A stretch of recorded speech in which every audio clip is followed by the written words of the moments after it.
What's up, guys? Today we're going to be talking about American Horror Story Double Feature Episode 3 entitled Thirst. So before we get into the review, just a couple of notes. I have gotten a lot of comments when it comes to the way I do these reviews. So first and foremost, some corrections from last week. Yes, Dr. Lark is a tattoo artist. I got that wrong. I got a little excited about a theory and I wasn't really thinking very clearly. There were 2 bodies on the beach, not 3 as I suggested in the video. That was just a momentary lapse of, remembering things, as well as the biting of Doris's finger.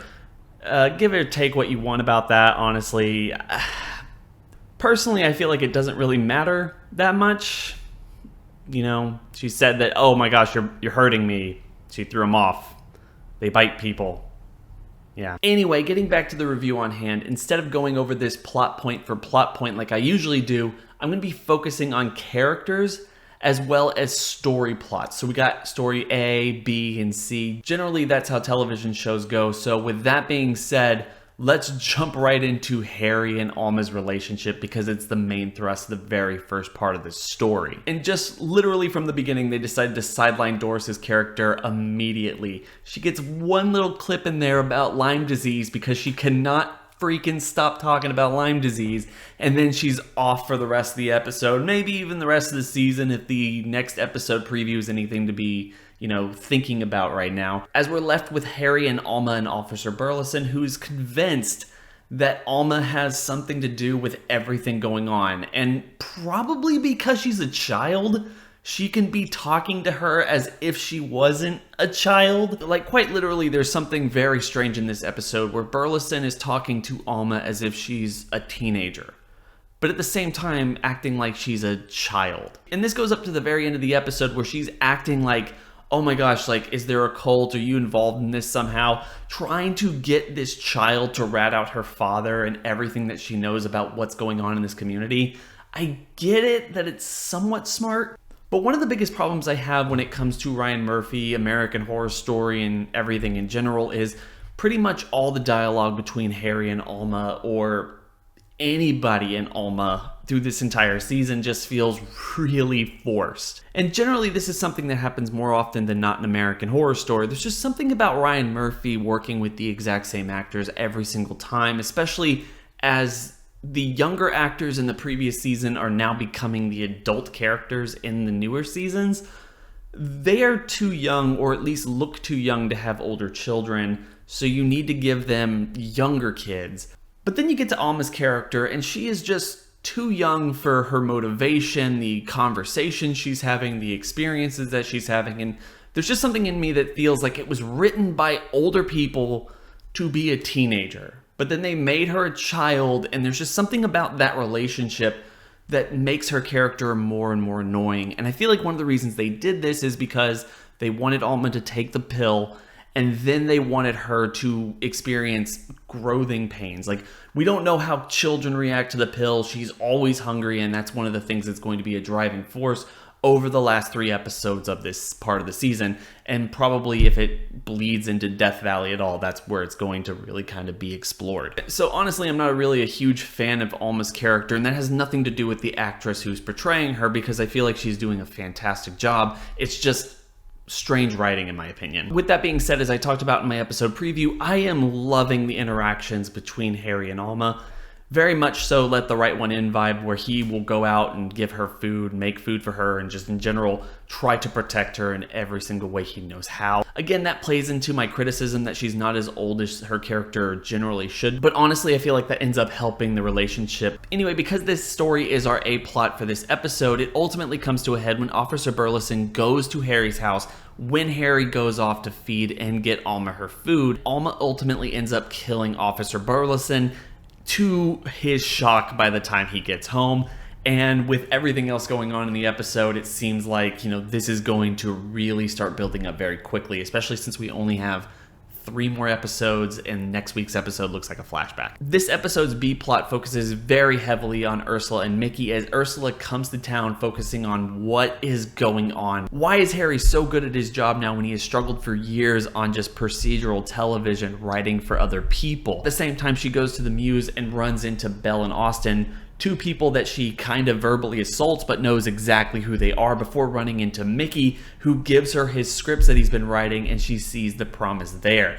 Obviously, this brings them together and she demands to know what's going on. He tells her about the pills and she wants them for herself because she thinks she can make a boutique agency where she has the best writers in Hollywood. And honestly, I have to say, I think Macaulay Culkin is really kind of making a name for himself when it comes to American Horror Story. We already know we're going to get 11, 12, and 13 in terms of seasons.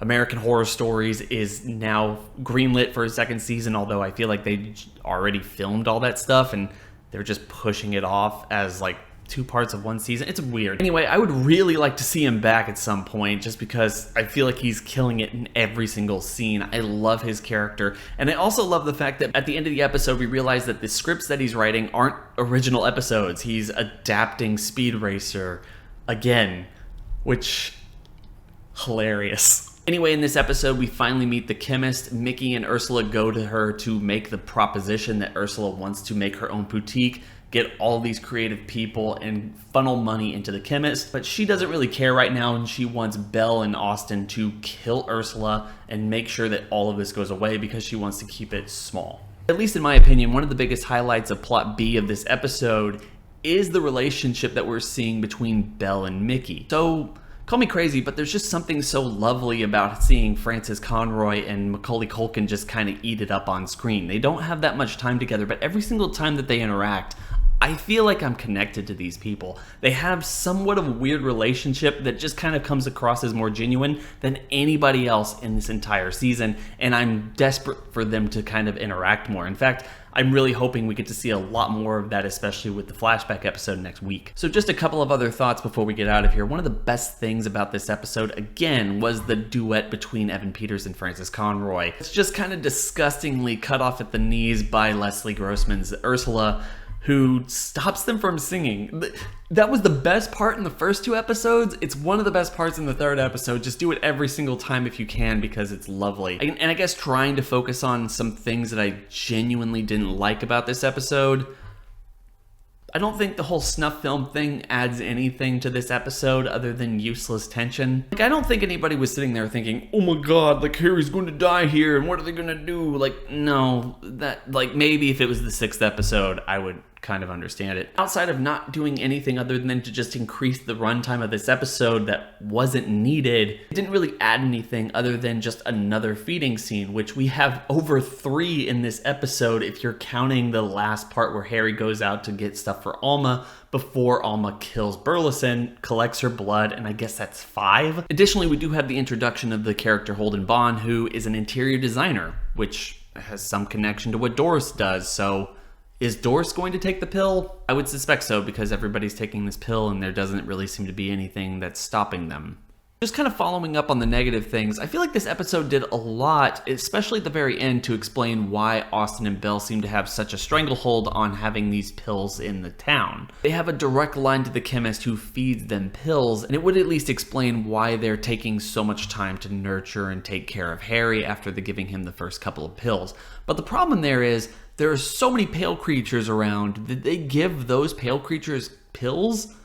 Or did those pale creatures literally get pills at the same time that Austin and Belle did, and yet they've just been hanging around town acting like these drug addicts that everyone thinks they are, eating animals and nobody's taking care of them?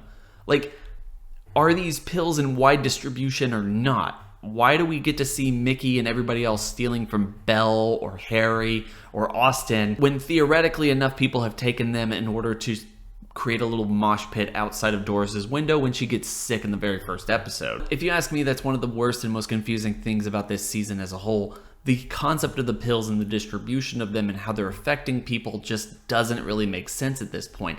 And far be it for me to think that we're 3 episodes into a 6-episode arc and that won't be explained, but it wouldn't be the first time that Ryan Murphy and the American Horror Story team created big concepts and huge questions only to falter at the end and never give us a true answer. And that's not something I'm looking forward to for the future of this season.